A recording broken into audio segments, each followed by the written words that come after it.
వైద్య ఆరోగ్య శాఖ మంత్రి విడుదల రజనీ ఆఫీస్ పై దాడికి సంబంధించి పోలీసులు 30 మందిని అరెస్ట్ చేశారు. వైద్య పరీక్షల తర్వాత వారిని కోర్టులో హాజరుపరిచారు. గుంటూరు వెస్ట్ నియోజకవర్గంలో కొత్తగా నిర్మించిన మంత్రి విడుదల రజనీ కార్యాలయంపై దాడి జరిగింది. ఆఫీస్ పై రాళ్ల దాడికి తెగబడడంతో పాటు ఫ్లెక్సీలను చించేసి అద్దాలు ధ్వంసం చేశారు.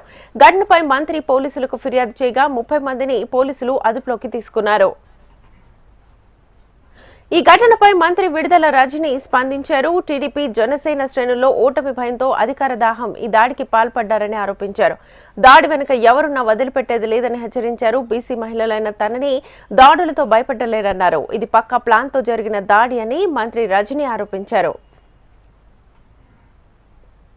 గుంటూరు వెస్ట్ నియోజకవర్గ సమన్వయకర్తగా మరి ఈ సెంటర్లో మా వైఎస్ఆర్ కాంగ్రెస్ పార్టీని ఈరోజు ప్రారంభించాలనే ఆలోచనతో ఏర్పాట్లన్నీ కూడా జరుగుతూ ఉన్నాయి. మరి ఆ క్రమంలో మరి ఇక్కడ టీడీపీ వాళ్ళ ఉనికిని కోల్పోయినట్టు పూర్తిగా వాళ్ళ పార్టీకి పూర్తి స్థాయిలో ప్రజాక్షేత్రంలో ఏమాత్రం కూడా మద్దతు అందక మరి ఓటమి భయంతోనే ఈ దాడికి పాల్పడ్డారని మనం స్పష్టంగా చూడాల్సినటువంటి అవసరం ఉంది. ఈ దాడికి సంబంధించి ఇప్పటికే కొంతమందిని ఫైండ్ అవుట్ చేయడం జరిగింది. వాళ్ళందరినీ కూడా అదుపులోకి తీసుకున్నారు.